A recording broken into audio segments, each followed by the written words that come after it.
Good afternoon, traders. Welcome to the first class. For those of you who only joined us today, you can go back and watch the class in the class recording. So as this recording is running, I'll put this out for everybody again. So I'll take a couple of minutes, explain what and how we do in the group, because some people are new and we still get the same questions repeating themselves. So first questions, when you come in, this is the only group, this is the only channel that is important to you, because all the important information will be here. The links, the times of the webinar, the times of the class, the links of the class. If there's any change in the time, if there's any change in the link, it will always be in this group. Nobody should chat, type, or put anything in this group. You will only find me posting in here, which means everything in here is important to you, because it will tell you if I can't make it for a webinar, if it tell you if I'm doing an impromptu webinar, it will tell you if I'm changing the link, it will tell you if I'm changing timeframes. Well, for different reasons. If I have to go somewhere when there should be the London webinar, I will probably do it earlier or later. You will know that if you follow all the information from this link. So this one you should set up to get an alarm, right? Get a ping when you get message from this group. You can actually set that up. So you will know that there is something you need to pay attention to, right? We'll come to that. So just remember, this is the most important one for you. Everything else is secondary, right? Because you will get everything. You will go down and the general chat is the one that you can ask all the questions. If you don't know something and you want a very fast answer, the best way to do is to ask the question in here. Don't send it to me, because if you send it to me, I would only answer when I see your message and when I'm in front of the computer.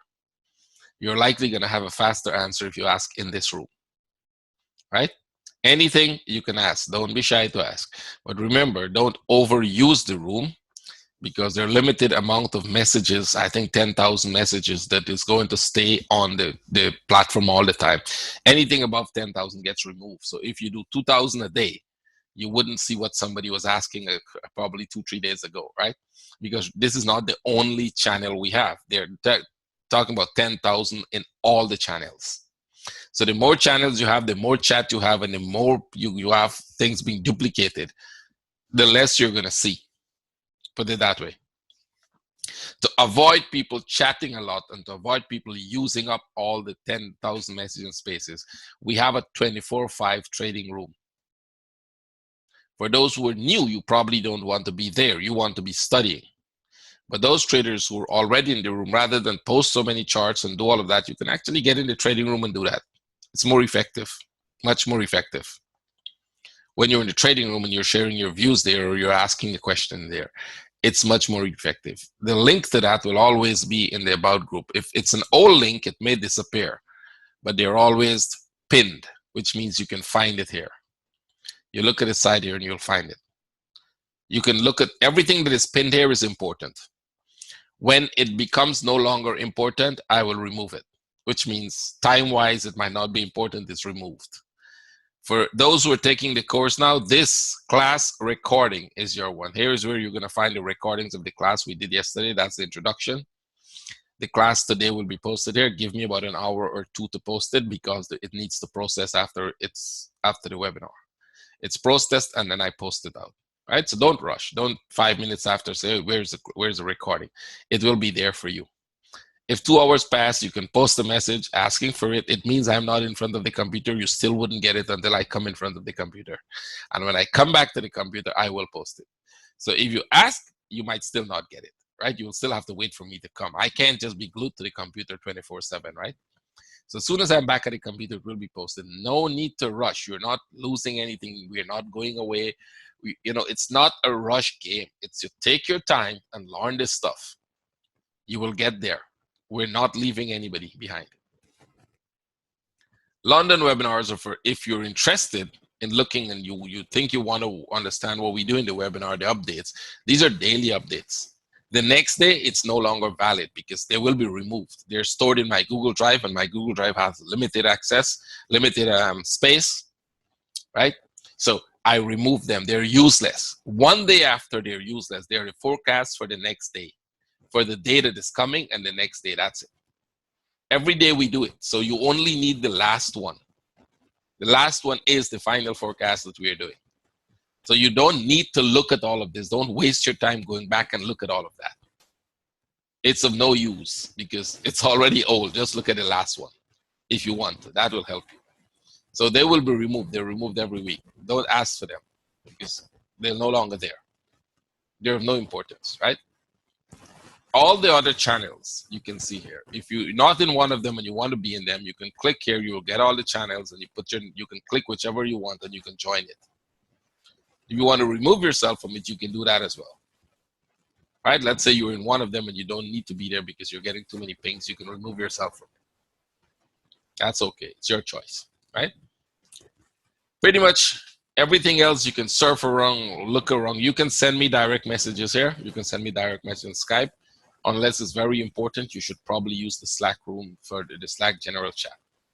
Unless it's private and it's important, better use the general chat. But if it's a private message, you can send me here or send me on Skype. It is better to do it here.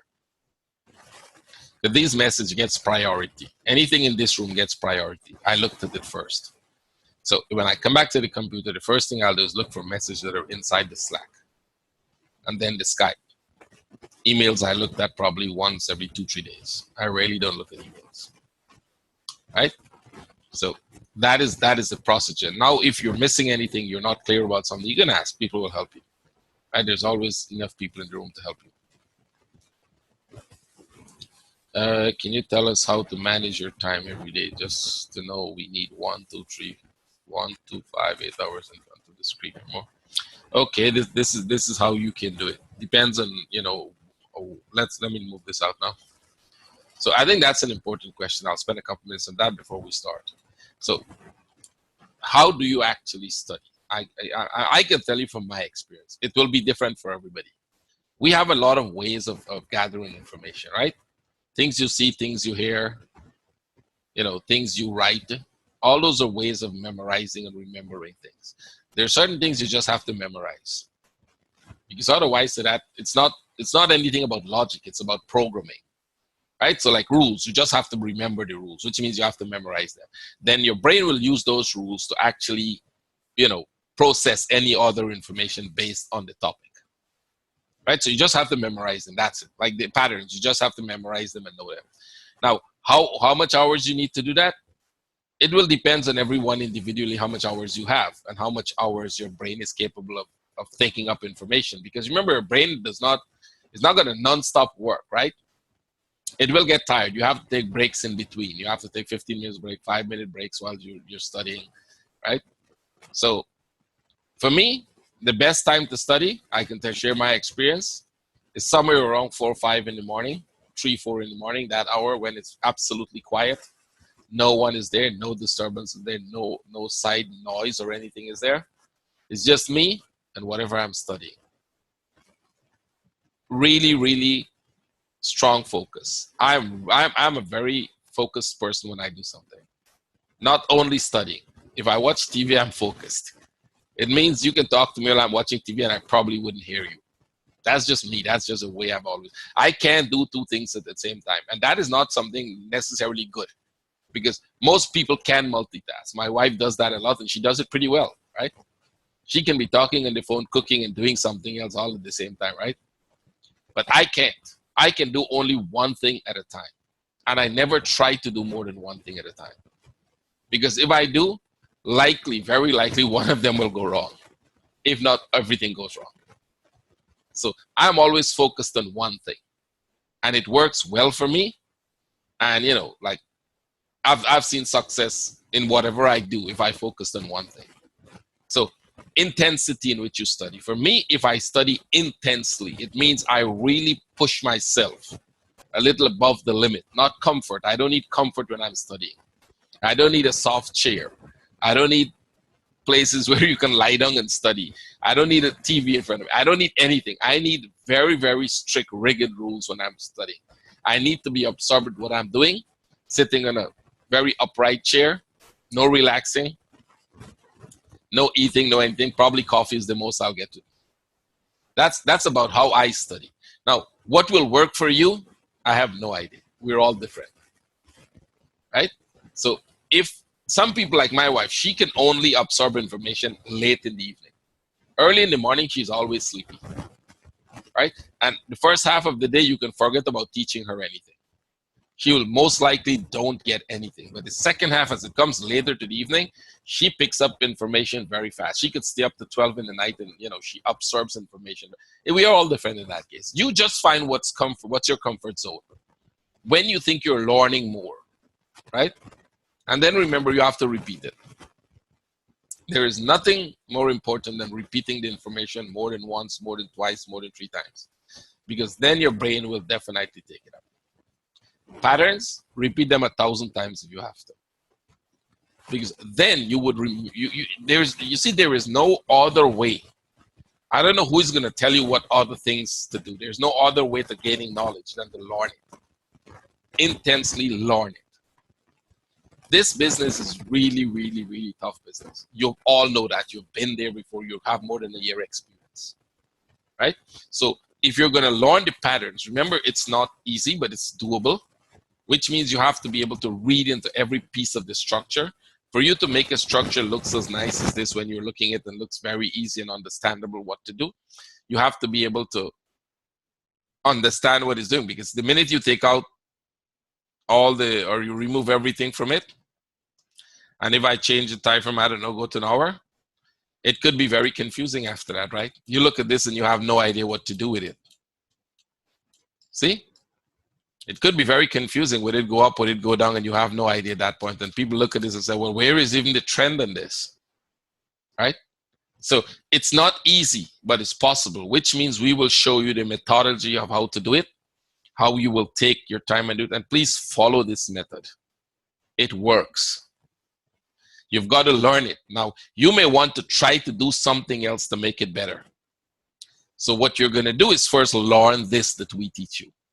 The best way to break a law is to first know the law, right? If you don't want to be caught, you have to know the laws you're breaking so you can know how to avoid getting caught. So if you want to make something better, you first have to master it and then see, well, how can I make that better? But first you master what you're going to do, right? So please look at that. So it's not even about that, Isaac. We don't go there. We don't go into that thing. It's not about praising or anything. It's about making sure you learn to do this well. It's a learning process. When with the bar show equal buyers and sellers, shouldn't that area have the highest volume? I don't see that in the volume. No, that's not true. If you have equal buyers and equal sellers, if you're talking about volume in terms of I think you're talking about volume in terms of movement, price movement, or volume in terms of trade that you are seeing, you may have volume trades coming. You will see it in the MACD. Volume is coming in it, right? But you may not see movement of price, right? When it's in a consolidation, what is happening is that buyers is equal to the seller. So there is no disbalance in the chart.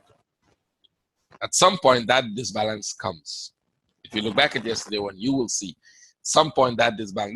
That disbalance could come for many reasons. It doesn't necessarily mean there are more buyers coming into the market that is pushing the price up. It could also mean that nobody is actually selling anything and price could go up, right? So if nobody is selling something and one person wants to buy, he may have to go and find a higher price where he can buy it, right? Because nobody is selling at this price. You see, if you want to buy something, you have to buy at the price that it's selling, right? You want to buy a car and you're walking around all over the place, you're looking for cars, you're going to all these centers, you still have to buy the car at the best price you can find. So you may have $5,000 in your pocket, but the best price is $10,000. You don't have a choice. You have to go to that $10,000 level and buy it because nobody's going to sell you at $5,000. If there are cars selling at $5,000, $4,000, $3,000, you could go down and buy it cheaper, right? So when that consolidation is happening, what is going to be, right? What is going to happen next, up or down? We can read into it by what they're already doing. Are they dropping price or are they increasing the price? And that action that they're going to take to drop or increase price will be shown in the pattern, right? So if you look at this pattern, and I can tell you, we're looking at this pattern. When we see something like this, what do you think that pattern is telling us? Are they planning to drop the price or are they planning to carry the price up? See, that is the kind of thing we're going to teach you, how to figure out what they're planning to do. Remember, trading is still going on, right? They're still trading. They're actually trading, and the price is even going up if you look at it, right? You look at this price is going up, right? The price is pushing up, it's pushing up, it's pushing up, it's pushing up. It could push up some more. It could even push above this stop. But when you see the action, the way that price is pushing up, the pattern it's creating while it's doing that, you say to yourself, you know what? I've seen this before, and I know what this is going to do. But guess what? It's not that easy. If it was that easy, we'll all be rich, right? This structure could change, and this structure could change easily if this starts to do something like this. And if we see that now, guess what?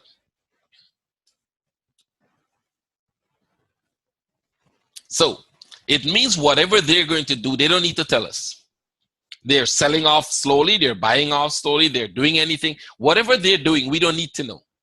But whatever they're going to do, whatever the market is doing, it's being plotted on a chart, and that creates a pattern. So when you see a specific pattern, and that's what you're going to do, when you see a specific pattern, you will know with a very high probability what the price is going to do next. And that's what we're going to teach you. So let's start today's class. Today's class is about trend lines. Now, basically, trend lines, we don't use trend lines so much to tell us where the trend is, because you can see where the trend is. If you put this in a 4-hour, you can see where that trend is. I think everybody can clearly say we're going in an uptrend, right? This was coming in a downtrend. So it's not about really telling you where the trend is going. We're using single lines. We don't use double lines because they're going to give you wrong readings. The chart never moves between two straight lines, right? So what we use the line for is to tell us, what is this move doing? And is this move changing? Or is this move changing direction totally, right? So I'll bring this down and you'll have an idea. You see, you're coming down in a downtrend like this, for example, right? This is a classical one. They don't come down like this. I'll just show you. And then they do something like this. And most traders would say, hey, you know what? This thing is going up. And then they will do something like this. And you're still in the downtrend, right? See, you're still in the downtrend. It has not changed the direction of the trend. It just made a bigger correction in there. So trend lines in that sense will tell us, okay, you broke the trend line. You broke that trend line you were in, but it didn't confirm that you're making an uptrend. I just confirmed that it broke the trend line and it started to go back down again. You still don't have an uptrend, right? So what we use trend line for is to tell us when it is breaking out of what it's doing right now, right? What it is doing right now, let's say it's doing this right now. We want to know when it's breaking this structure, this single structure. We want to know when it's breaking that, because when it's going to break out of that, we also want to know whether this is going to eventually be a reversal or this is just a bigger correction to go back down, right? As we do patterns, we will get into that. So what we're trying to do is use these lines to identify patterns. So when we said we're in an uptrend or a downtrend, it means we're in an uptrend and a downtrend on this particular time frame in this particular place. So you can have an uptrend on the daily, a downtrend on the 240, and maybe an uptrend on the 60. What would that look like? You may have a daily downtrend that is looking like this. You may be in an uptrend on the 240 that is looking like this, right? Let me put it more like this. And you may have a downtrend in the 60-minute looking like this. So this would be your downtrend on the 60. This would be your daily downtrend. And this would be your 240 uptrend. Right? So you will have different trend lines, depends on different time frame you're looking at. So people will call me and say, is it going up? And I was like, what time frame are you looking at? Because I'm looking at a time frame that says this thing is going to go down. If you're looking at a 15 minutes and I'm looking at a daily, we're totally looking at different charts. So we will not see the same thing. Which means every time you're going to analyze a chart, you're going to start from the highest time frame there is. So let's go to the monthly. By the way, you guys could tell me which chart you want me to use. Normally, I allow the traders to pick the charts, but since there's 100 or more traders, I think I wouldn't be able to count to 100. So I'm not sure which one you guys wanted to use. Let's see if we can get that. I'll look one that has most immediately. We have Pong Yen, Silver, Pong, DAX, Aussie, Euro Pong. Pong has 2. Singapore Pong has 3. Pong Yen, USD. Okay, Pong has about 5. We'll go with the dollar Pong. So that seems to have more than the rest of them, right? We're not going to wait for 100. We'll go with this. So I'll take everything out. When you're doing studies on the chart, the first thing you do is you take everything out. You always want to do that. And what we will normally look for is we will look for where there is one complete piece, one complete move, which means the highest and the lowest, right? Everything else is between there. That's the highest and the lowest point in the chart. So we would have to figure out for ourselves, what is this piece? In this chart, you really can't figure it out, right? You can see that impossible to tell what that is. We don't know whether this was a trend coming like this or whether this was a trend coming like that. At least in this chart, you can't tell. We know that because we have looked at the bigger charts, right? You can look at the historical chart. People say, why use it? Just to get an understanding. So you can go to, I think, the Great British Pound and dollar. And you can see immediately that that's not the lowest. It has been lower here. And by the way, one of the things you will learn when we come to the pattern is you don't always get a 5-wave structure, even when you have a yearly trend, right? So that's something you will learn in here. That is something you will totally blow your mind the way we count in here and the way we look at structure. It has nothing in common with Elliott wave in that sense, right? Our wave counting and our thing is different from Elliott wave. And that is why we said we're wave traders, not Elliott wave traders. You would see a big move here. You see a very deep correction there, and then you see another big mover. This is the 3-wave pattern. This is about a 50-year or more charts, and that's a 3-wave structure. We don't have 5 waves in that structure. You can try to fit it, but it's not there. This is a 1, 2, 3-wave structure. You can try to put 5 waves anywhere in there. That's good. Congratulations. Your imagination is good, but that's a 3-wave structure. You get 1, 2, and we're making this a 3-wave structure. So the question is, what are we doing here? What is the trend? If you're looking at that chart and I ask you, what is the trend? Right? All my old traders would know there isn't a trend. See, the new traders will say down, but there isn't a trend. And the reason there isn't a trend is because this is your impulse. And we haven't broken that low and we haven't broken that high. So that comes to the very first rule you need to know. Rule number 1, you should remember. You find a move, any move, you find this move, for example, the top and the bottom. And as long as you haven't broken the top or the bottom, you're in consolidation. No, you don't write anything down now. You're going to write them down when you relook at the webinar. Focus on what I'm saying. All your writing you will do when you relook at the webinar. And I want you to relook at, there's a specific reason. There's a specific reason I am not using PowerPoint. You will not learn anything. PowerPoint is like feeding you fast food, right? It will damage your health eventually. If you really want to learn this stuff, you're going to go back, look at the webinars, replay it, try to write down the rules. You probably don't get it the first time. Go back the second time until you learn it. I'm forcing you to force yourself to learn. You look at PowerPoint, it's so clear, you don't even think about it, you move on, your brain throws it in the rubbish bin, right? You're not going to learn from PowerPoint. So I want you to look back at these webinars more than once and learn. So let's go. You find a top, find a bottom, you find a move. Everything in that move is consolidation. That's rule number 1. Unless and until you break the top or the bottom, you are in consolidation. Remember that. Good. We're going to put a trend here. We don't have a trend here. So let's go back to where we were. We know we're in this piece here, right? So if you look at this, you would say to yourself, well, if this is in consolidation, how do we know when we're making an impulse to the downside? Well, you have to break this low, which means this will have to go and break that low. And if it does, then we will make an assumption that this was all the consolidation we had. And this was a 1, 2, 3-wave structure. But you don't know that as yet. And the reason you don't know that as yet is because, excuse me, there is a good chance this could go back up and only then come down. And this will all still be consolidation. How to define break? It has to break the bottom or break the top. It has to go above the top or below the low. That means it broke the low or break the top. Make sense?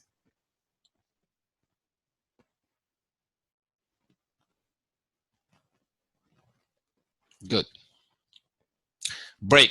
Vincent, break. Just remember break. Breaks the low or break the high. That's it. Just remember that for now. Don't focus too much on that. Don't distract yourself. Focus on breaking. It has to break. We'll come to that. Sometimes it's break and it's still in consolidation, but you're not that stages yet. Take it one step at a time, right? Break the top, break the bottom. It's an impulse of its own. Go with that rule for now until. There's a reason we teach you this way. By the time you get to the end of the class, you will figure out that's like expanding flats and all that. We can't start there. Just take break top, break bottom for now. Step by step, learn it, memorize that. And as you go, if there's any change in what we say, you will get it as we go along, right? So an impulsive wave can be part of a correction. An impulsive waves can be part of the correction. No. I see what you're trying to say. You're trying to say that this is part of the correction. It's not. But you don't know that that would be the impulse until it breaks the low. Does that make sense? Is that clear, right?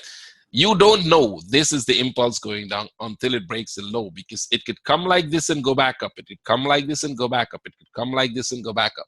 If you think every time that's the impulse, you will be wrong about it every time until it breaks the low. I can see where a lot of you are trying to do. You're trying to think trading. Don't do that. I want everybody to focus. Focus on what I'm doing. Forget about everything else you've learned, everything else you know. Focus on what I'm teaching you now, because if you don't, you will distract yourself. If you think trading, if you think how you're going to trade this or how you will distract yourself. And it's very, very dangerous. You want me to show you how dangerous it is? I want all of you to not think about a pink cow. Don't think about a pink cow. Don't even imagine what a pink cow would look like. Anybody want to tell me if you're not thinking about a pink cow now? If you're not thinking about a pink cow, write a yes. See? You're all thinking about a pink cow. You're wondering, you can picture a pink cow. What the hell is the pink cow doing in my brain right now? Right? See? You want to know what the hell is that picture of a pink cow doing in front of me right now? Your brain keeps the thinking of cow never being pink. What would a pink cow look like? That's the problem. Your brain takes one information at a time. Right? Your brain is going to pick up information pieces at a time. If you're putting something else there, you're forcing the other information out. If you put pink cow, you remember pink cow. You wouldn't focus on anything else. So I want you to focus on what I do. Don't put trading. Don't think trading while I'm doing this, because if you do that, you are going to be doing the wrong thing. All right, let's go through again. We're doing trends. So focus on what I'm doing and just try to focus to get this. Is the low always where you start? Some charts are really messy. The bottom of an impulse, for example, the bottom are far left on the chart. Do you always pick the lowest point? Exactly, the very lowest point. If it's a wick, it's at the very, very bottom. If it's a wick, it's at the very, very top. I'm not worried with the top here because we don't know exactly where it is, but I'm trying to show you that there's nothing in this that is higher than that, right? There's nothing lower than this. So everything within this impulse, this becomes your impulse, and everything within that is your correction. So when you were listening to my class, you would say, I would say, look for an impulse, look for corrections, and look for another impulse. See? That's what you would hear me say, right? So if we were looking at this, we would make an assumption that once we broke this structure here, 1, 2, 3, we're actually going for the next impulse. But that's not proven until you break the low, right? You don't know that that's an impulse because corrections can be very, very complicated. So as a rule, it has nothing to do with trading. As a rule, it's not an impulse until it breaks the low. right? That's a rule. That's just a general rule. Remember that rule. That rule will be very, very helpful for you in the late. If you miss this rule, you're going to make a lot of messy trades because you're going to convince yourself it is going now and it will not go, right? Everybody, yes, send your question to all panelists and attendees. So remember that. So let's go now. We're going to look at that. We know we're in a big monthly, yearly correction. The Pung is in a big yearly correction. So what do you mean by that? I mean there was a lower low than where it is right now. That's what I mean when I said it's in a big yearly correction. It's going sideways because this was the top and that was the bottom, and this is going sideways. It's correcting right now. That's what you need to remember. Just remember that point. Let's go now. Remember, every single move. So if we take this move from top to bottom, we have a sharp move here, right? Everything within this move here, unless they break the top and break the bottom, would be correction until they break the low, right? See that? So let's go. Let me see. You may want to hold your questions to the end, because at the end, just make a note of your question, keep it in. Otherwise, we will not finish the topic today if we do that, right? Let me just make sure I go through these first. Okay, next one. Yeah, you don't see the questions. Everybody, keep your questions to the end. If I miss your questions, I'll come back to them, right? Just keep your questions, wait to the end, right? And then we'll see. You may get your answers before the class is over, right? So let's go. So you got an impulse here. It will correct itself against the trend. By the way, I hope everybody knows what an impulse is and what a corrective structure is, right? Because we're not going to do it. If you don't know, go read back the book, read back the definition, what an impulse is, what a correction is, right? Because we're not going to go into that. Those are basic stuff that you should know before you come, right? So we would look at this as the impulse, because everything inside here is correcting itself until they either break the top or they broke the bottom. In this case, they corrected themselves like this. They broke out of the correction and they made a lower low. So we have an impulse, a correction, and an impulse. Now we have a trend. In this piece of the chart, we have a trend to the downside. So what is a trend? Trend is when you're having lower lows, lower highs, higher lows, higher highs. Simple definition, right? It's the same definition every time. You're only trending if you have two impulses, either to the upside or to the downside. One higher than the other or one lower than the other. That's the rule, that's the definition for trend, right? So trend lines we will use to connect only the top in a downtrend and only the bottom in an uptrend. So let's make this an uptrend, because you had an impulse there, you had a correction in here, and you had another impulse there. So in an uptrend, we will only connect the lows. In a downtrend, we will only connect the tops. The lower one is irrelevant. This is irrelevant. It has nothing to do with what it's going to do, what the structure will do. Why we only connect those? Because we want to know when we are breaking out of this trend, or when we're going to be breaking out of this trend. This is what you want to know, when you're breaking that trend. That is why you would only want to do that, because you're going to be watching when you're breaking whatever trend you're looking at right now. That is what the trend line is important for. You're breaking it out. What are you doing when you break out? Just remember, we're putting it to see when we break out. So rule number 2. When you break this trend line and you go away from it, you can do two things. Either they go away as fast as this from the trend line, or they consolidate in here and then drop again, give you another downtrend. If they do that, if you get that, everything within this becomes one piece of its own. That's rule number 2. It becomes one piece of its own. Don't worry the numbers of the rule, right? They may change in order if you had looked at another webinar. Just remember the rules themselves, right? So all of that becomes one piece of itself. That is one piece of the puzzle. That's just one structure. And in that one structure, rule number 3 comes. It's actually rule number 2 in general rules. Like we have 2 general rules. One is as long as you break the top or the bottom, you're always in consolidation. And the second general rule, when you break that trend line, you're not going to use anything inside here except the top or the bottom for technical analysis. Which means if you're going to draw a trend line anywhere on this thing, let me use lines that will not go away now because it's going to be important.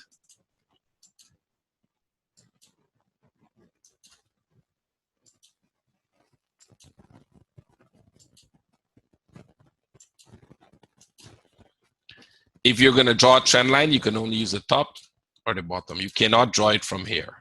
You cannot draw anything like this. You can only use the top or the bottom of that single structure. If you're putting a fib in it, you can use the top to the bottom. You cannot put it in the middle of it. No support or resistance does not exist. It's telling you that one piece belongs to itself. And that is one structure. You can use the top to connect or the bottom to connect, whatever you want to connect, whatever you want to run with. Don't use the middle of it. People make that mistake, and they make a very, very bad mistake. Right? So that is how it's going to be. The same thing here. When you break this structure, you will only use the top or the bottom, nowhere else inside. Right? So the same thing would go. If you were looking at the corrective structure alone in here, right? I hope you guys are going to get this. If we were looking only at this corrective structure in here, right? Not this piece and not that piece. Could we have put an uptrend on that? Because you have an impulse, you got a correction, you made a higher high, right? That did make a higher high. So you had an uptrend, but the uptrend was a corrective trend. So you will hear me say sometime very often, we are correcting to the upside. We're making a corrective trend to the upside or a corrective trend to the downside, right? That is your trending, but in a corrective structure, right? Not an impulsive structure. This would be more of an impulsive structure. This is more of a corrective structure. Corrective structure tends to be flat. Impulsive structures tend to be sharp. You know that, right? Altogether, it's a corrective structure because remember the bigger chart I showed you? It's making a huge correction.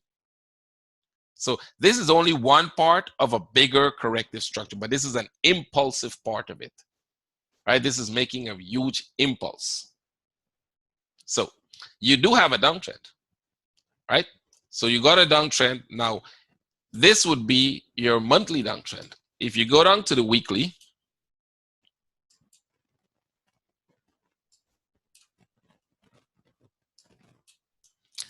you can pull a trend line like this. So far, we've only used 2 impulses to pull trend line, right? We've only used 2 impulses to pull trend line. So now you can see you have a lot of pullback in here. A lot of them. You notice you have a lot of them in here. So the question would be, is this the trend line then? Right? Is that a trend line? And that is where the next rule comes in.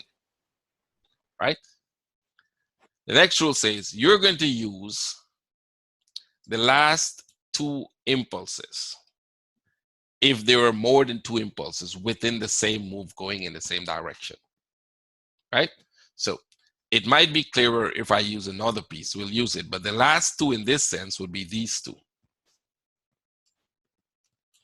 1, 2, 3. Those are the last 2 in this piece. In this piece here, it will be this 2. Right? This last 2.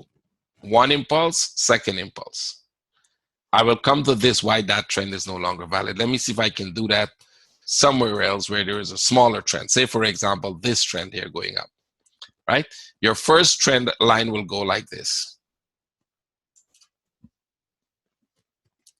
You got an impulse, you got a correction, you have a higher one, you got a correction that broke out, and then you make a higher one. So what do you do there?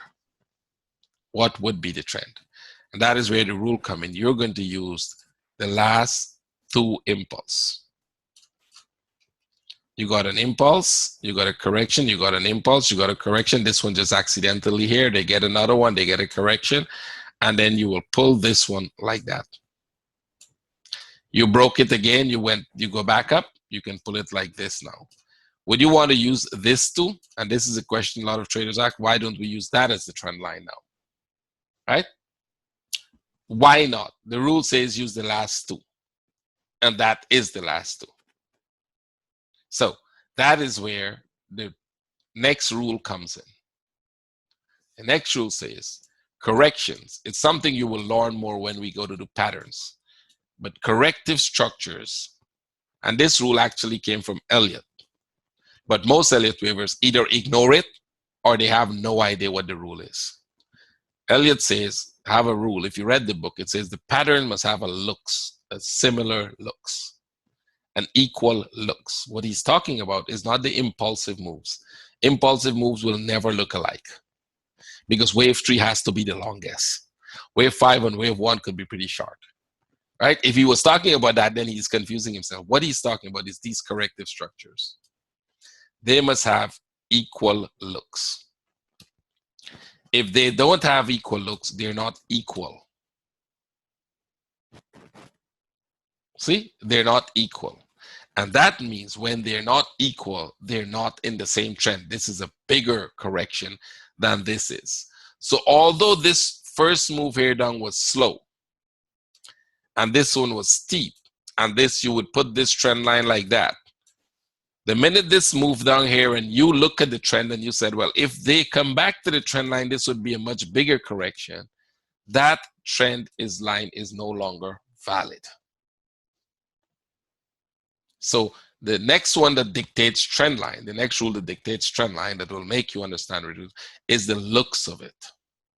Make sure you're putting trends and corrections and impulses that have the looks and the corrections within the structure that have the looks of it. If it's not going to give you that look, it does not belong to that trend. It is something else. That will often happen. Very often you will find this happening at the start of a move like this, not at the end of a move. Let me take out this one so I can show you. You will find it happening like this. Most moves will make a very small impulse. They'll make a very small impulse, they'll make a correction, and then they're going to drop very fast. Once you see that for this to go back to the trend line at any point, it's going to be bigger than that, the trend line is no longer valid. You can no longer put the trend line in that. What that actually means is that whatever is happening here will be one big structure and you'll get a much bigger correction.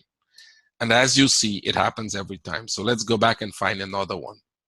Say, for example, this trend line going up here. Your first trend line would be this. And the minute you see this move does that, you're thinking, well, if this comes back to the trend line, it is not going to be the same trend. That trend line will no longer be valid. But see what they did? They made a correction in here, and then they went up. Now you will change that trend line. You will use the last two impulses. That is this one, and that is this one. That is where this rule comes on. You will connect the last two impulses every time. So you've got to move up, you've got an impulse, a move up, an impulse, a move up, and guess what? If this is to come back to the trend line, what is going to happen? It's going to be a bigger correction. So that will no longer be valid. But did we break the top here? We did.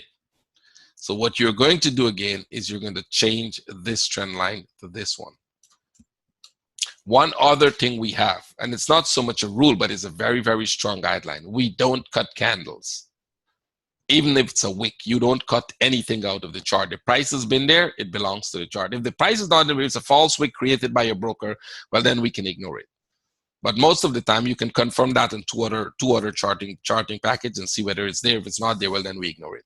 But if it was there, you don't ignore it because it belongs to the chart. So if you have to put it under the wick or put it under the wick, you put it under the wick. Right? You make sure everything that belongs to this trend is above this. Remember, when you change the trend line, the trend still started here. It didn't start here, it started here. It's just that the trend is getting steeper. Your trend could either get steep or it could get flat. But as long as it's going up, it's still trending, right? There are situations when it starts to get flat, and I'm going to show you. This was one that it started to get a little flat, but we will show you more of that. So as you can see, if you're putting the trend, this would be your trend. And why is that so important? Because you can see when you're breaking the trend. See that correction, an impulse, a correction, and you broke the trend, you're going down for a bigger correction or total downside. One out of two will happen there, right? Right now, we don't care. It's not important which one is going to happen. We're not doing that. We're just telling you that when you break that trend line, one out of two will happen.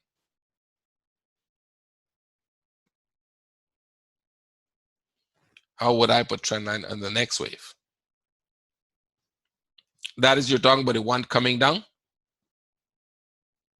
or the one going up?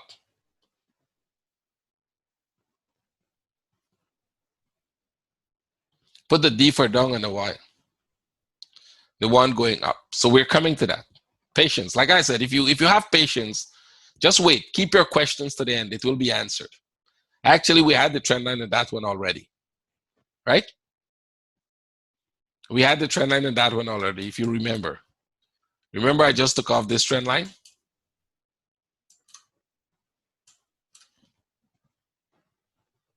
Or you forget that already?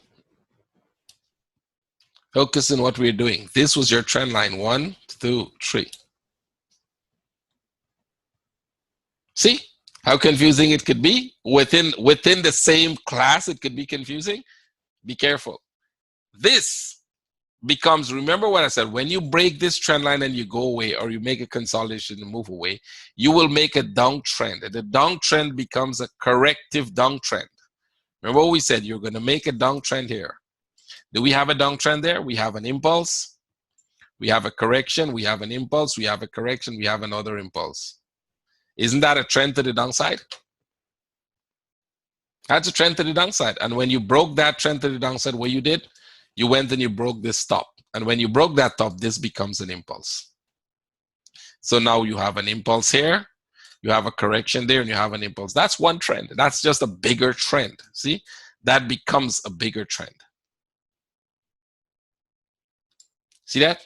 So that is what you would do here. When you break out of the trend line slightly, let me put back this one. When you break out of the trend line slightly like this, but you're not correcting, you're actually going back up. What it means is that this correction was a slightly bigger correction, but the bigger trend becomes like this. That becomes your bigger trend. You notice these did not tag the trend line, right? Because this becomes one piece. That becomes your bigger correction, and that becomes another piece. Now we will show you how to break the pieces by the end of the week. Don't try to break it up now. Take it one step at a time. Try to put the trends correct right now, right?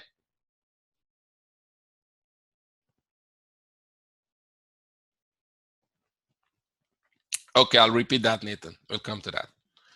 So the rule that Elliot was saying is that he says when you're looking at the corrective structure, you must have a similarity of looks, which means they must be kind of similar in size, that is in time, and in depth. Not exactly similar, but very close similar, which means that this correction is not equal to that correction. Can everybody see that? No, don't give me a Y. If you cannot see it, give me an N, which means no, I am not seeing that.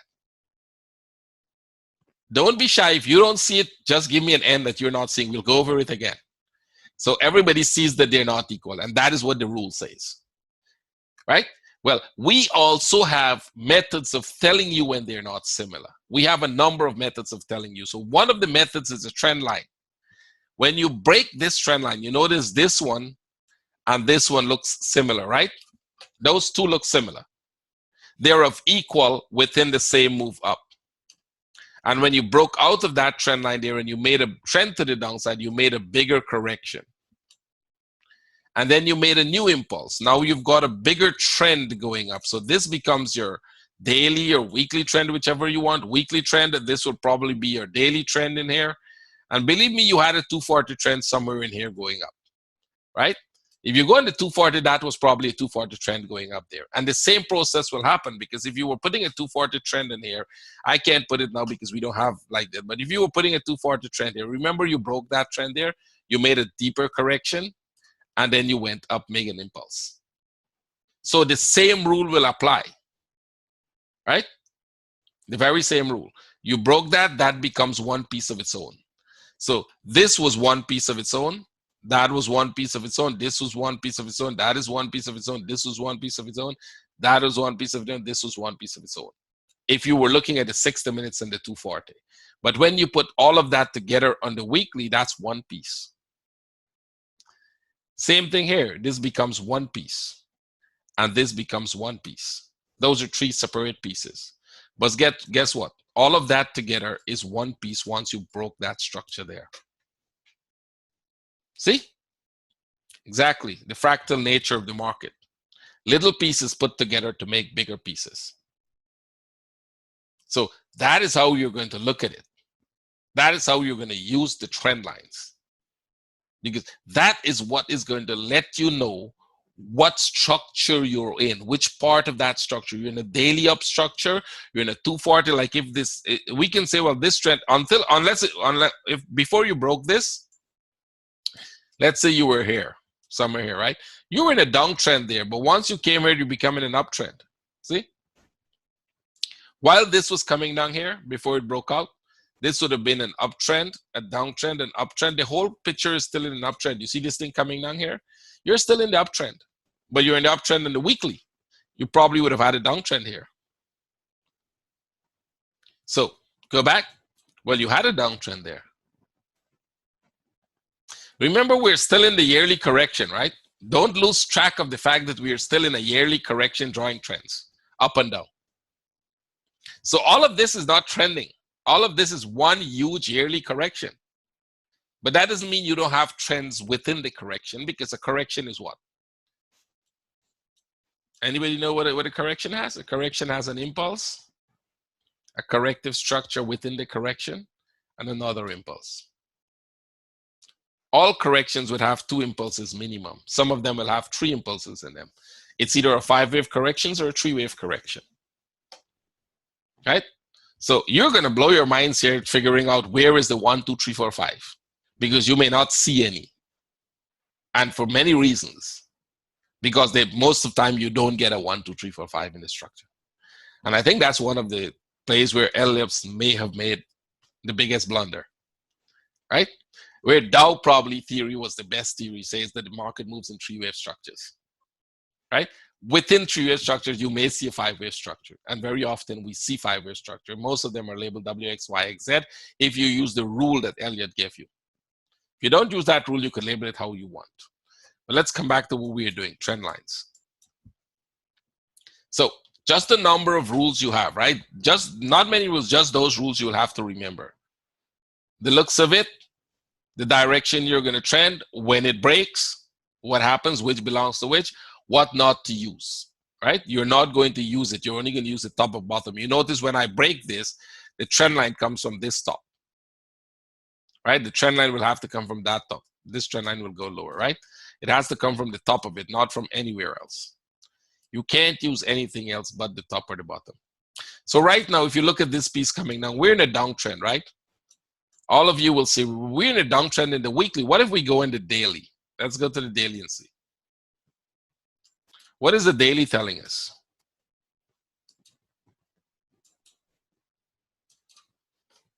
You're in an uptrend. See? You're still in an uptrend in the daily. So you got an impulse. You have a corrective structure here. You have another impulse. You've got another corrective structure here. And you're getting another impulse there. Easy, right? Not difficult. Very simple. You connect this impulse and this impulse. This one is not important now. You're connecting the last two impulses. That is this impulse here and this impulse here, because we think this is correction.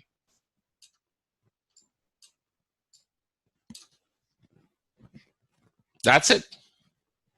That's your trend. So what if we were to go to the 240? What if we were to go to the 240? What trend do we have? We're going to follow the same rule, right? The rule says you're going to collect the last two impulses. So this was an impulse, a correction, an impulse, a correction, an impulse. You had a small correction. Was that an impulse there? If that was an impulse, then the last trend would be like this. And we broke the last trend. So when you broke the last trend, what are you doing? This piece here become one of its own.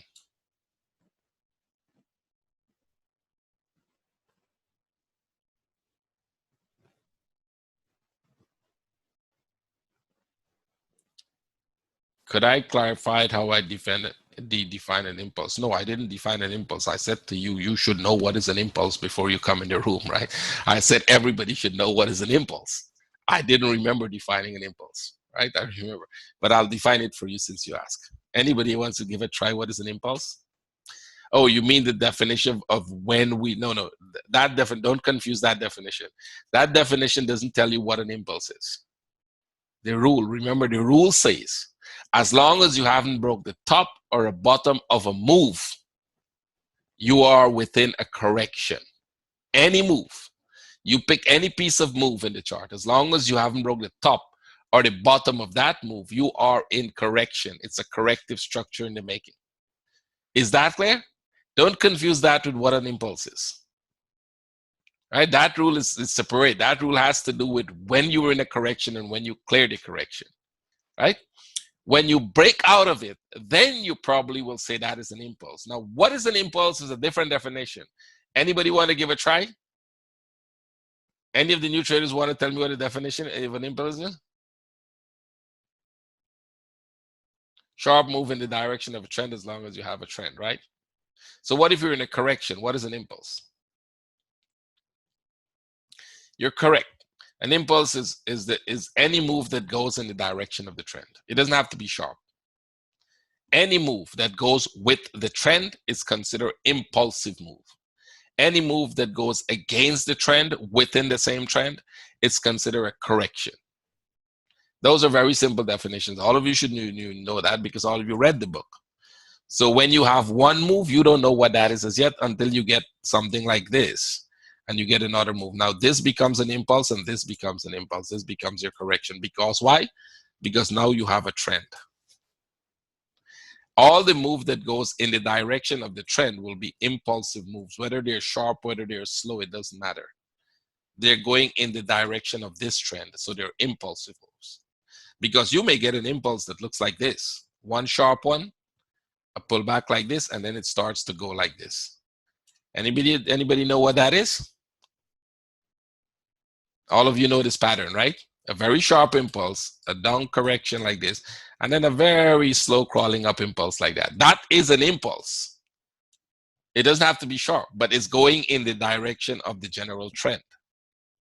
Exactly, right? So you see, an impulse is any move that goes with the trend. Correction is what comes against the trend within the same trend, which means within that same trend, that is the correction of that move.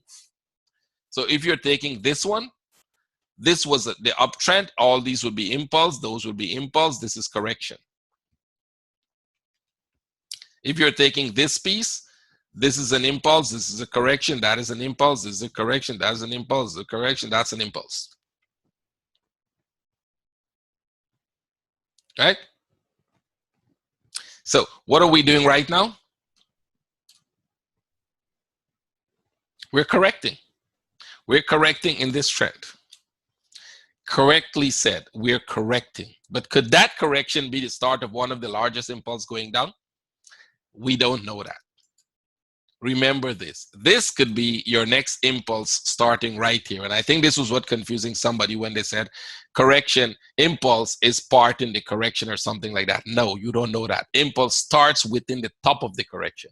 Any impulse will start at the top of the correction to go down. But at this point, you don't know that. And you will not confirm that as an impulse until it breaks this low. And I would show you why, because I want you to look very, very careful. Here is one. Here is a good example. By the way, this was a forecast I did, so you'll see. You notice when we broke this here, what happened? You would say, well, okay, well, maybe this is the impulse going down, right? No, you would be wrong because we haven't broken the low. And the chart told you, well, yeah, you were wrong because they went and they made a higher high. See that? So if you made the assumption that that was the impulse going, not knowing that you're still within the corrective structure, you're setting yourself up for failure because you will be convinced that it is going down, and you may have 1,000 pips in it and you're not going to put it in the break even or put it in the profit, and you're going to watch it come right back here and take all your profit out and then go right back, right down. You were correct in the direction, you were wrong in the forecast, right? Remember when we said, if it's broken, we thought this was, I think if you look on the 4 hour, you should see that forecast that I made when we thought they were going to break and go to. When we look at that, I was like, okay, they're going now. And then we know Brexit was coming up and we said, okay, guys, wait a second. This thing might not be over. By the way, if you're looking at all the forecasts that I made in here, you'll see them. When this was falling here, remember that was falling, everybody was saying, oh, we're in a downtrend, that thing is falling, you need to go. I was like, no, it's a correction. It's going to go back up. See that? This was falling, everybody was just going to go down. It's a correction, it's going to go back up. Why it's a correction? Well, we haven't broken this low. You would have not known that on TradingView then. Now you know why I'm saying it's still a correction. And there's a good chance that that correction is going to go up. Well, we all know what it did. It did go up, right? It went up very nice. And this is what we thought, well, the corrective structure may be over, and you're actually looking for it to come back down. They did come back down here. They didn't go up more. We were thinking that could go up more. They did come. And we thought this would break and go. You don't see that in the forecast here, but we were thinking that that could go down. Until they broke the low, they didn't consolidate. For them to go, they will have to consolidate. They didn't consolidate, they reversed, and guess what? That was the forecast made then. That's your ABC structure. A, B, C, and look for the big move down. See? So what happened? Exactly. So you can see that this becomes part of a bigger corrective structure, a much bigger corrective structure. And every time you think that the corrective structure is over, when we start to do pattern, I will show you one that goes for 3 years. It is not over until it's over. That is until it breaks out of this structure, until it breaks out of the low. Remember that rule. That rule will save you a lot of money. How much it will consolidate? This thing could consolidate for years. Look at the Punk CAD. They could consolidate for years and years and years. Remember, the Punk is in a consolidation. We're in a consolidation. This is all a consolidation here. How long? Since when? 1987. Is that correct? Is it 87? Somewhere there. From 1987 to now, you're still in a Punk consolidation. This was your impulse down. You're right. You're born, right? You're still in a consolidation. See that? By the way, 87 was when I came to Russia. So I came to Russia and they took off in a consolidation immediately, right? That was the year I came to Russia, 1987. So you can see that, and they're still in the consolidation, right? So this thing, can this thing turn from here and go back, break the top, and then start to go down? Remember what we just showed you in the 4 hour?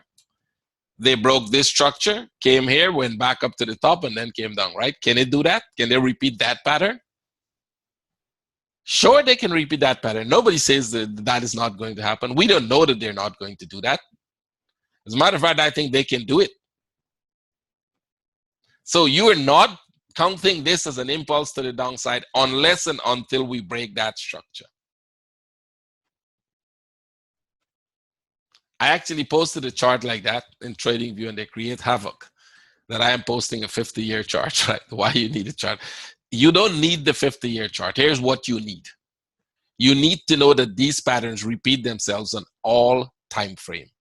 I promise any one of you now, if you go and look deeply in the chart, you will find a 15-minute pattern like this. They repeat themselves over and over and over on any time frame. The fractal nature of the market is such that there are only a limited amount of patterns that are created, and they're created in all time frame. On all time frames. So you got to look at that way. Let's come back here now. Go back to where we were on the 4 hour. So we're coming down. Do we have a trend to the downside? Question to everybody who is taking the course now. Of course we have a question, trend to the downside. So you can put your trend easily like this. Pretty easy. Nothing difficult. Absolutely nothing difficult. But remember, it's a corrective trend because we're in a bigger trend to the upside. And nothing in this says that this thing cannot turn from right here and go right back up.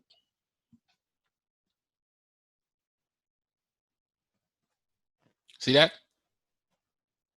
So I'm going to stress, before we finish, I'm going to go through one little piece more because I think this would be important. The trend at the top using the last two. So let me go through that for everybody. You may get a trend like this, and you may get a correction like this. And then you start to go, you make a move like that, you pull back like this. You make a move like that, you pull back like this. You break the top. Your bigger trend would be this. That would be the big trend line, right? I could even use a different color for that. Let's use a different color for that. This would be your big trend line, right? But you notice that you broke this trend here, right? You broke that trend. And this starts to make a trend of its own. So what you're going to do is you're going to put this trend line here because this trend line becomes important. That trend line becomes important. And that trend line is the one you'll be watching if this continues to do that. Because when they break this structure, they're going to break the entire structure. So remember this way of looking at a trend. There's one. The second one you would look at is you'll get a move that is going like this, pulls back nice like this, goes like that, pulls back nice like this. You have a perfect trend set up here. Let me use a different color. You have a perfect trend. But then what you find is that the next move goes like this. Breaks the top and pull back like this. Breaks the trend line. Remember, when they break the trend line, all of this is one piece of its own. But for that to confirm that it is one piece of its own, we will look to see whether they make consolidation and go, or whether they go back up and break the top again. Because if they go back up and break the top again, then the rule that says you use the last two is the one that will kick in. This rule will kick in. Use the last two. This would be your trend line. New trend, still uptrend. All of this is still one trend. So what you may find is that this could come back here again, break this trend line again, and then do something like that again. You would do the same thing. You would change the trend line again, right? You notice the trend line is curving. It means eventually this is going to change direction. The only time you would change that, and you would see this also in some patterns. Let me just show you. You would see this, you would see a pullback, you would see that, you would see a pullback, you would see that, you would see a pullback deep like this, break the trend line like this, break that trend line, and then do something like that. So you would say, should we use this too as a trend? And now here's where that comes in. Every time you're putting trend lines, you're changing the trend lines at the top here, use the top one. Because what we do when we start to make that top like that is we're looking for patterns. We're looking for two distinctive patterns at the top. We're looking for ending diagonals. When we come to do patterns, I'll show you that. Just remember them for now. And we're looking for channels. Channels like we see in a squeeze. If they break the top of this, if they break the top of that move like they did here, you see they broke the top there? That is no longer the trend line. The trend line becomes this. And why it becomes that? Because you would find, you don't know that now, but you will find that this piece here was a bigger correction that is known either as an expanding flat or a running flat. When they make those patterns, they do break the trend line and then they go straight up. So when we come to do pattern, we will show you that how this piece here can change everything. This piece, this expanding or running flat. Sometimes a running flat, sometimes an expanding flat. Expanding flat will break the trend line. The running flat will not even come to the trend line. So just remember that this is where it's going to kick in. This top line here, when you start to change the trend line at the top, that top line is very important, because when they break out of it, they're no longer doing what we thought they were doing. And the move to the downside that broke the trend line ends up being a bigger corrective structure. When we do pattern, we're going to do that. So remember this about trend line. This is very important, right? I will actually show you one of that on the Euro Aus. Actually, that trade caught me very nice because it was a running flat. We were trading that, I think, somewhere in, oh, I don't know if we'll even get to see it. It's way back in this piece, for example, this piece. You notice if you connect this last two, you notice we broke the trend line there, right? See, we broke that trend line there. So what was my thought process? We completed this. We're making a 1. We're going to make a 2 here. We're going to drop for a 3 here, and then we'll continue to go back up. We traded this. We traded this. We traded this. And this one we never got. We come out of the trade there, but we never got this. And then we said, okay, let it make a bigger correction, and then I'm going to go for it. So when they started to pull up to the top here, I didn't pay much attention because I said, okay, this is probably 1, 2. They're going to come back for a 3 here and then probably go. Well, they actually never did that. This here becomes more like 1, 2, 3, and up they go. So you can see 1, 2, 3, 4, 5. That means this part ended here. See that? They made a 1, 2, 3 correction in there, took off, and we never got that part. Although we forecast it and we were expecting it to go, right? So yeah, that was a running flat. Thank you. So they made a running flat there and go. They did break out of the trend line, made a running flat, and took off. And we never got that. I remember it because we were trading it and we were like, what the hell just happened there, right? So remember, you're going to see that. This is how when the trend line started to change, you're going to see the patterns as they're changing. They could get very steep. And when they get very steep, like in this case, it's excellent for you because you can see when they're breaking for the next move up, right? This one is good. When they start to get flat, you can see it because there's a lot of flat one. I think one of the most known flat one to all of you would be this one. All of you remember this one. I think that's the most famous squeeze, right? All of you remember this squeeze. And everybody will say, hey, this thing will never go up. And I was like, don't worry, it's going up. Don't miss the move, right? I think all of you here saw this and remember the argument that was going on around it, right? The trolls were going, why is he saying this thing is going to go up? It's never going to go up. And then it just took off. Playing with your patience, that's true. So this could go on for a while. And then up they go, right? This is an A, that's a B. You can look at the B as this, or you can look at the B as this. Depends how you want to look at it. And that's a C wave, and now we went up. See? So you would remember that. Now, that is why these trend lines would change, because the original one we had was like this. That would be your trend line. And then remember, they broke here and they came, they made a lower low. So you put this trend line. And then they broke that slightly and came down. So then we put that trend line. You wouldn't use this two here. You can see that why I wouldn't use that two. You use this two. And then you realize that somewhere in here you had a 1, I think was this one, 1, 2, 3 correction in here. There was a bigger correction somewhere in there. And that spike was a C wave up before they dropped. So see, 2 distinctive patterns you're looking for. If this thing had broken this pattern here like this and do this, that would be a sell setup. But you wouldn't do that until they broke the structure and make a correction. They have to break the structure, make a correction, then you do that. Then you change that structure from what it is. Now, I know a lot of you looked at this. It looks simple while I'm doing it, but it's going to be confusing when you start to do it. Right? What do I do in that case? Let's see what case you're looking at.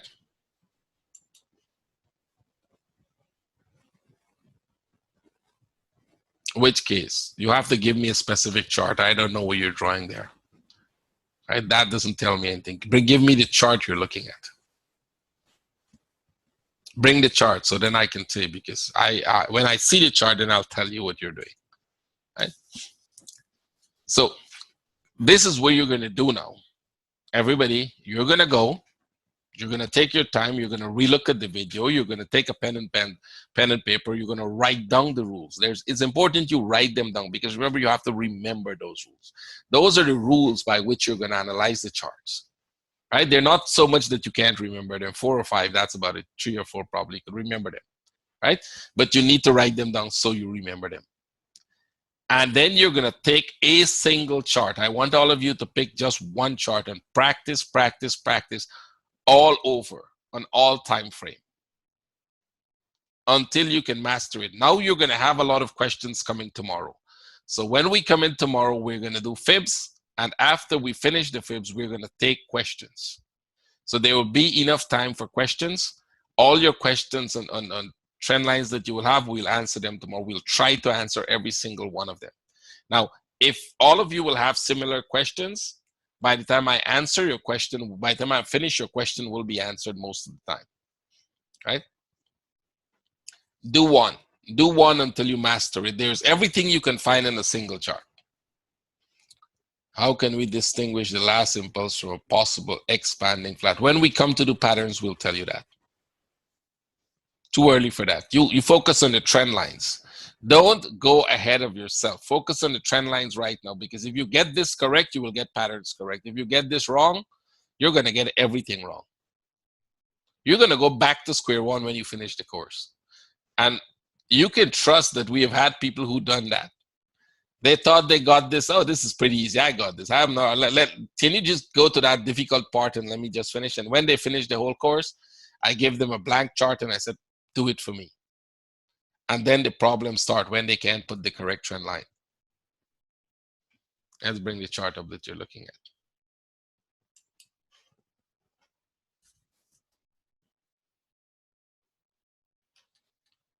So let me show you how many rules you broke already in here, or you want to figure this out in yourself, Alan? Want to figure it out on yourself, or let me show you how many rules you break? This trend line is incorrect. I think immediately, remember what I said? When you broke this here, you can only use the bottom or the very top to do anything. Anything you pull from in the middle here will be incorrect. By the way, it's a good thing you bring this up so people can see what is wrong. You see how you've been doing trend lines wrong? How long have you been trading? Don't worry, Mark has been trading for 15 years and he did trend line wrong for 15 years. Mark in the room. I shouldn't have said that if he wasn't in the room. I hope he's in the room. Right? And Mark is not here. Well, that's something he told me. So it's okay. For 15 years, he's been trading before he joined us, and he's been doing trend line wrong for 15 years. Most of you would do it wrong. This is incorrect. You're using the middle of an impulse to draw a trend line. And that is already wrong. See what is wrong with that? Now, let's look at this. You broke this trend line here. Whatever that trend, you see you had an impulse, a correction, an impulse, a correction, an impulse. Well, you actually finished this impulse when you broke the trend line here. So what would be your next trend? This trend line looks good. This is this one here, 1, 2, 3. What is wrong with this line anymore? What is the next rule you broke there? Alan, wrong still? You want to tell me what is a bigger correction? Exactly. So you guys can see where you were making mistakes, right? You just start looking now at what you were doing and following the rules we give you, and you said, oh, darn, I see where I was getting it wrong.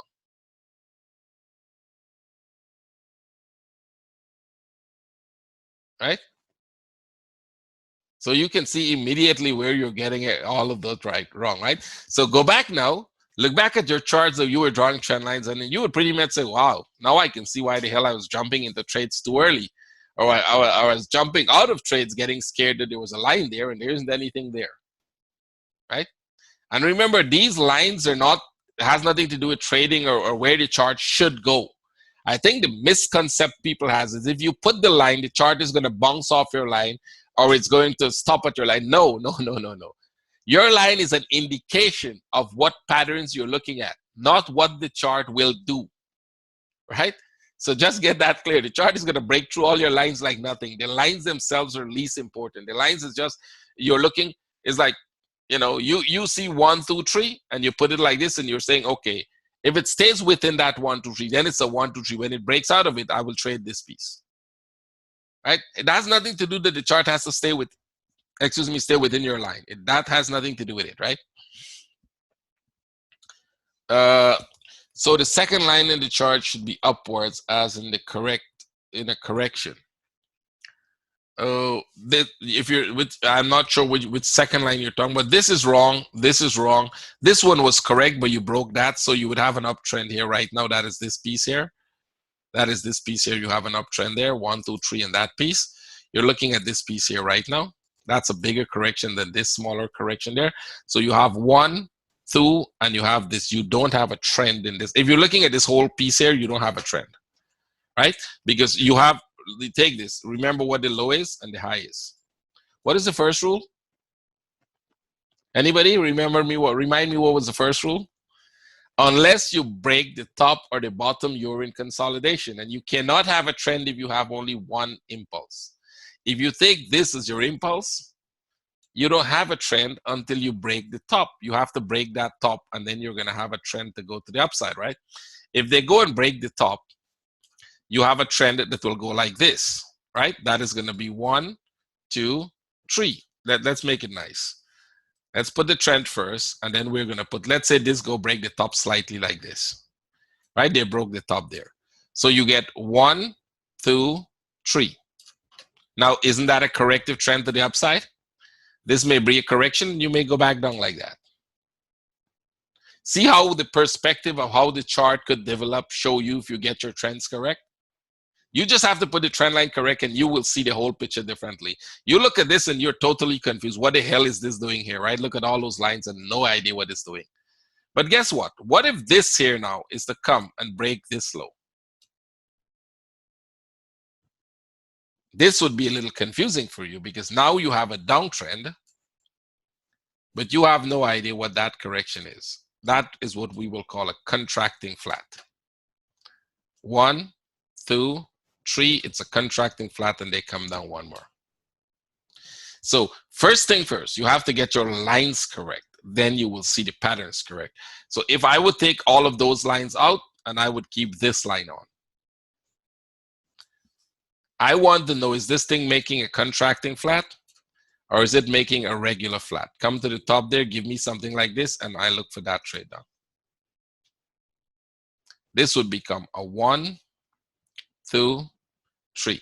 Now, what if it does this? What if this piece here comes back here like this, break this low here, and then go back up?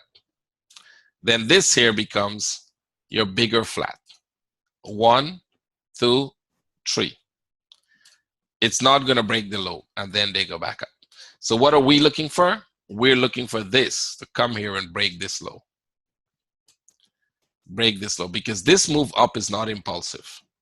So let this come here, break this low slightly. It may do something like this and come and break the low. And then we would look for this trade up. How far would this go? Well, that depends. If this is the very low of this move, and I think that is the very low because there's a bigger correction going on in there, this one could be the start of a very big move up. See that? But you guys don't go there as yet. Just play with the trend lines. Do the trend lines correct. If you do the trend lines correct now, and you do fibs correct tomorrow, and you do MACD correct Friday, and we go on step like that, by the end of the course, you will see everything good. If you try to force everything on now, you will not get anything good.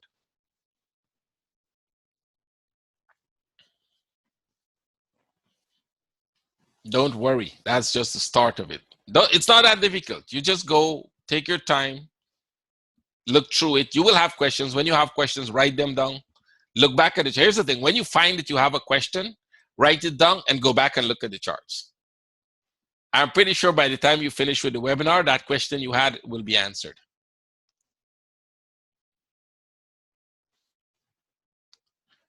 Who is posting? Oh, the charts. You guys should not. Yes. By the way, as a rule, when you're in this room, I think everybody may have known that, but since you asked me to tell them, I think it's worth telling.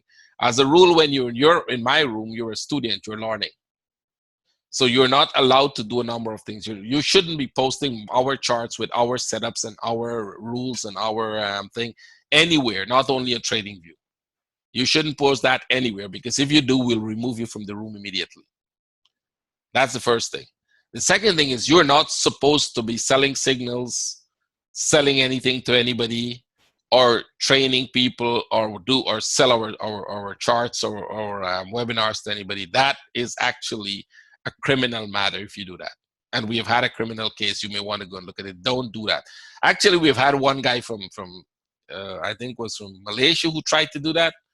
He was just the second week in the course and he tried it. We throw him out of the group. I didn't open the case against him because he didn't sell it to anybody. I know.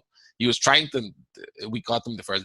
The other guy who sold it to somebody, I think was from Norway, we actually had a police case against him. Don't do it. Just let's not even go there. Don't do it. It's not worth it. Let me tell you, you're here to learn to be a trader. If you spend the time learning to be a trader, you would be a very good trader. If you spend the time learning to, try to steal something, you'll be a good thief. That's it. So don't do that. Try to be what you want to be, right?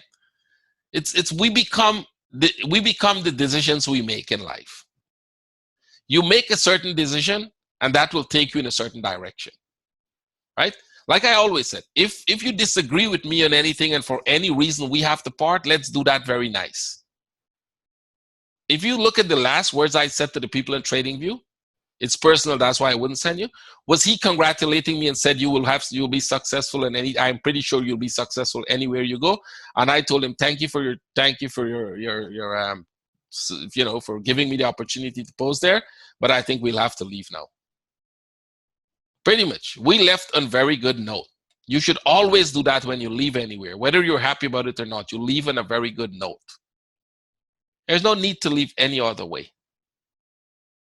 Absolutely. Don't go troll each other. I'm not trolling him, he's not trolling me, right?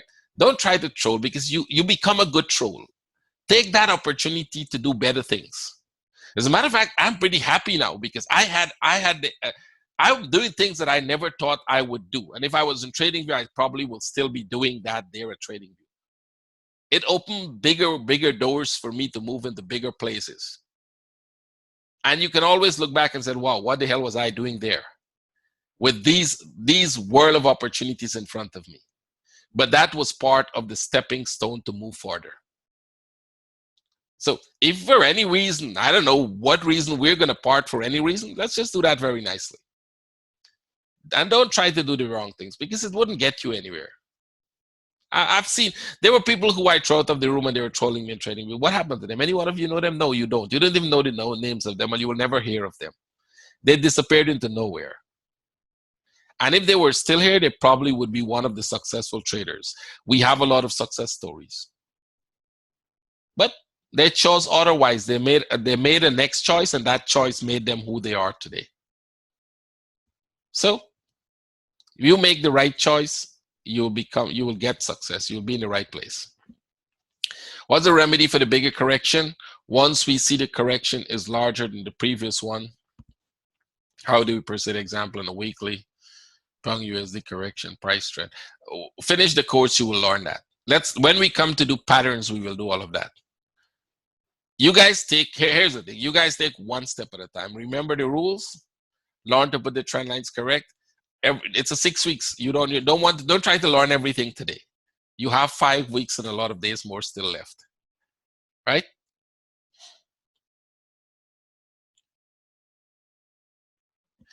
Previous trend built in the last. Okay, no more questions. Here's why. You will get all those questions answered when you look at the webinar and you start studying again. Because bring the questions tomorrow. If you still don't find the answer for it, bring it tomorrow. Because the questions will repeat themselves and you will get the answer by the time you finish watching the video.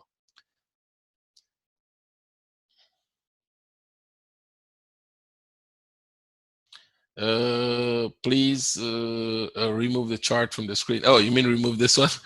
Nobody knows your chart. Don't worry. Don't be shy about that. What you guys have to do, don't be shy about making mistakes. That's how we learn, right?